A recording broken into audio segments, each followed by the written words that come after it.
founder of GoodDoctors.Health.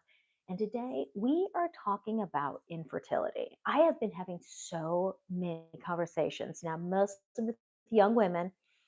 Guys, we can talk about you too, but today we're really talking more to women. Um, and it has just been astounding how how infertility has been impacting so many individuals. Statistically, I mean, we could get into it, but I feel like it's a significantly larger population than we saw 20, 30 years ago. Now, when I am working, most of the people that I work with are usually infertility is usually not their number one issue. A lot of the people that I'm working with are in a 40 plus demographic, and this is not their number one concern. This is not the number one reason why they come to me. But I've been talking and more to individuals, my current patients. We're going through the blood work, we're going through these different things, and we're seeing these factors that are typically genetic. And so just letting people know, hey, with these particular factors, it's a good idea for your children to be aware so that they can get a head start on these different things. It doesn't have to be disastrous. It's just they're going to want to know. They're going to want to know that they have these things that they just need to watch out for. And with simple things like diet, exercise, lifestyle, it can never be a problem for them. So here we go.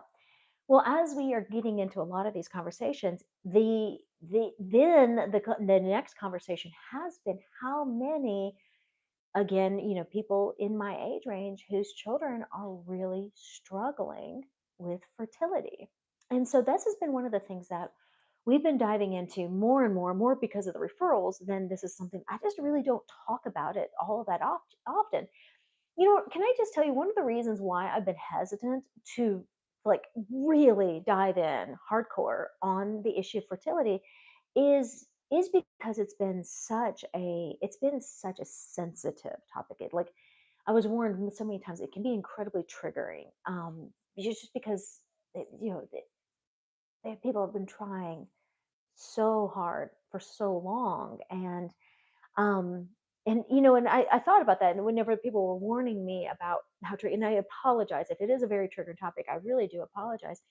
I just really want to go more from what we're seeing and what we're seeing working, and just kind of share with you what we've been seeing live in the field with regards to this topic. So hopefully, with that permission, I just kind of like to dive in. So first and foremost, the way we look at this.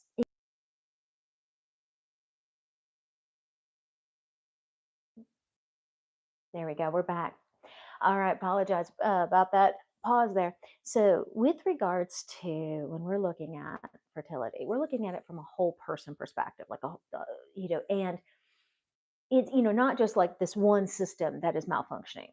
All right. So, with that in mind, the body prioritizes essential functions over non-essential functions. So the body is always going to give all the majority of its resources to the essential functions.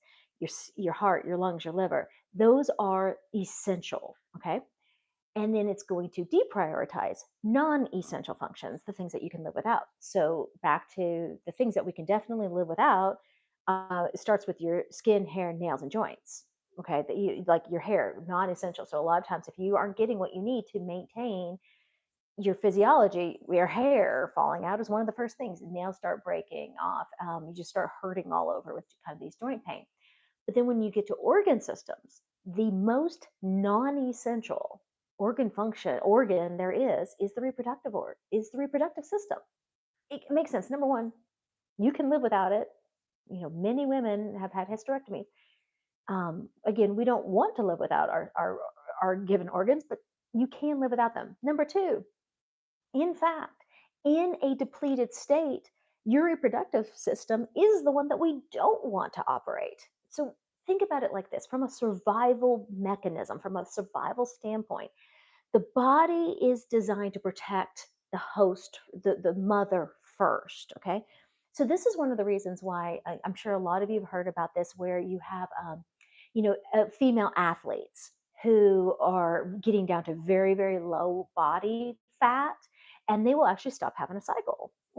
it's a good biological reason for that. There's not enough. They are putting themselves under too much stress for reproductive function. A lot of women who have various eating disorders and are not getting enough calories, one of the things that it's known to happen is their body stops having a menstrual cycle. It's a protective mechanism. There's not enough resources for it to function the way it's designed to function. And frankly, we do not want that individual who is that thin, that malnourished, to take on another life. There isn't enough for two. There is not enough to sustain a healthy pregnancy. So the body just won't allow it. It's just part of the survival mechanism. Kind of makes sense. So we get that whenever we're looking at extreme cases, right? We really get that when we're looking at, like, okay, yeah, obviously somebody with an eating disorder, yeah, the body would not want a pregnancy there because that would be too much pull. There wouldn't be enough. There just wouldn't be enough to sustain two people. Or again, the high level athlete who's putting their body under so much stress, it's just not feasible to sustain a healthy pregnancy. That just kind of makes sense. But then there's a whole realm of women who fit into this kind of like subclinical element where they're not so depleted that they just have stopped having cycles altogether, but they're not so nourished that everything's just functioning the way it's supposed to function. And that's where just an overwhelming number of the women that we're seeing and getting so much success, it's with that particular group. So here are some of the big things that we're running into. We are seeing overall just incredible malnourishment, ridiculously low levels of nourishment. I mean, and it shows up in pretty standard blood panels, but we go through and we do look for very specific nutrients, vitamin D being one of the big ones. Wow. I mean, it is incredible how vitamin D deficient a lot of people are. I mean, overwhelming population is deficient. Do get it tested. Don't just take it, but it is crazy. And whenever and especially like the women that I'm looking at, who are really struggling with it, and have not been able to conceive, the amount of women whose vitamin D levels are bottom basement level, it's incredible. Now, I will say that's been one of the biggest ones that, like, as soon as we got just a few of these basic nutrients back up, things started working again. It's pretty incredible how fast. It's just incredible to me. And I know a lot of women who, like, okay, you know what, this is the direction I'm going, and they started taking prenatals. And that makes a ton of sense. It's a great idea. I mean, as a overall, I love that concept, and that's very wise. But the problem I'm finding is there's this interesting nuance, and I'm talking to some geneticists and trying to get a better understanding of exactly what we're seeing here. But there are certain nutrients in prenatal vitamins that some women are reacting to. It's been really interesting, and I'm going to say at this point, I'm just getting to the point where I feel prepared to speak more on this particular topic in this kind of setting.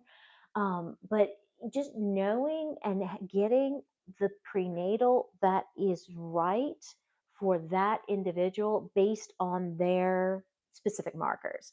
Um, it's been a very interesting factor. Now, I don't want to get into any specific ones here or anything like that. I really have to, like, again, look at each individual as an individual, but that's been a real thing. That has been an absolute game changer. Is just getting the right prenatal, and definitely stop taking the wrong one. That's more so of what it is. Stop taking the wrong one. So then once we go into more specific and deeper levels, there are absolutely some just different genetic factors that are interfering with you know successful pregnancies. And that's one of the things that we've been going through and using a lot of the blood work to understand. A lot of you are hearing about MTHFR. Can I just tell you, that was something I was not willing to get on board with for a really, really long time. And I'm there now. I am there. Yeah, I mean, I was a skeptic. I was just like, is that really such a thing? And man, I've seen it now, and I'm a believer. And I think we're going to be seeing more and more and more of those factors with regards to MTHFR, and especially with regards to fertility. It's a very, very real thing, and we'd have to get into that in um, a whole separate conversation. But here is the other factor that I am loving about helping and working with a lot of these women who, are wanting, and even the ones who maybe they're not having fertility issues, but just want to have the absolute healthiest pregnancy, know that their body is ready, and has they're doing everything they possibly can do to have the most successful pregnancy possible. And that's what we're going through, and just again, analyzing their blood work, looking at their nutritional levels, just making sure the body has everything it possibly needs. Because it really is incredible how well the human body does work when it has what it needs. I mean, I hate to be overly simplistic, but it's pretty incredible. So, with regards to what the other, let me get into one more, and I'll probably do another video on this. One of the other things I really do love whenever I get to work with um, young couples who are ready to start a family is epigenetics. I am such a huge fan of this realm of research. I'm going to tell you, it's been absolutely incredible. So epigenetics is the understanding that DNA does change. Okay, like we have this understanding that like your DNA is set and whatever you have, that you have, and so be it. But I'm going to tell you, there's been decades and decades of research that your diet, your lifestyle, taking the right supplements, taking good care of yourself, exercise, all of those things actually have an impact on how your DNA functions. It's called epigenetics. And, just by doing some very, very simple things, preconception can make a world of difference in the world of your epigenetics. So, that is such a fascinating topic. And like I said, that's a whole, that's like an multiple hours getting into all the things that we've seen with regards to epigenetics and how that changes your generational patterns. It's incredible what's been going on there. So for today, if you know somebody, if you are somebody who this is something that you're been struggling with, it's something that you're looking at, please do reach out to us. Go to our website.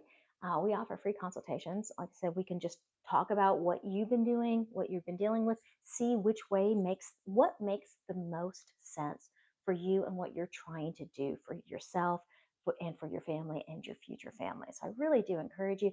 And also go on and subscribe to the channel. Hit the notification bell. This week, I'm probably going to be talking about this a lot. So I'll be getting the schedule up here eventually, but this is just something that I've been really passionate about here. So I appreciate everyone. Hope you have a wonderful and very blessed day and the rest of your week.